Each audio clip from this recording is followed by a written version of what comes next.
வணக்கங்க. செங்கல்பட்டு மாவட்டம் மோசிவாக்கம் சைட்டு தாங்க பார்த்துட்டு இருக்கிறோம். தென்னை மரத்தில் ஏறி நம்மால் என்ன பண்ணிட்டு இருக்காருன்னு பார்த்தீங்கன்னாக்கா, புதுசாக வந்த பாலையை வந்து அறுக்குறாருங்க. ஐயோ, புதுசாக வந்த பாலையை ஏன் அறுக்குறீங்க நீங்கள் கேட்கலாம். அதாவது பார்த்தீங்கன்னா, இந்த தென்னை நாட்டு ரக வகையை சேர்ந்ததுங்க. 5லேருந்து 5.5 வருஷம் கழிச்சு தான் காய்க்கணும். ஆனால் நம்ம நடவு பண்ணி 4 வருஷம் முடிஞ்சு பாலை வந்துருச்சுங்க. இந்த மாதிரி பாலை வரும். எப்படி வரும்னு பார்த்தீங்கன்னாக்கா, மகரந்த சேர்க்கையினால் வரும். ஆனால் இந்த பாலை காய்களாக மாறாது. அப்படியே பூத்து பூக்களாக கொட்டி போயிடும். இல்லாச்சும் குருவை ஏதாச்சும் பிஞ்சுகளாக வந்து பிஞ்சோட கொட்டி போயிருமே தவிர இதெல்லாம் காய்களாக உருவாகிறதுக்கு வாய்ப்பே இல்லை. ஏன்னா அப்படின்னா இதுக்கு போதுமான சத்து இருக்காது. இது வந்து 5.5 வருஷத்து ரகன்றதுனால இது 5.5 வருஷம் கழிச்சு தான் காய்க்க விடணும்.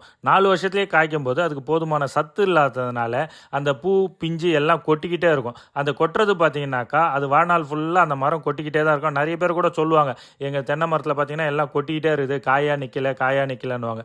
அதனால் நம்ம தென்னையெல்லாம் நடவு பண்ணோம்னா நாள் கணக்கு வச்சுக்கணுங்க. 3 வருஷத்து ரகனா 3 வருஷம் கழிச்சு தான் காய்க்க விடணும். 5.5 வருஷத்து ரகனா 5.5 வருஷம் கழிச்சு தான் காய்க்க விடணும். முன்னாடியே இந்த மாதிரி பாலைகள் வந்தால் அதை அறுத்து விட்டுருணுங்க.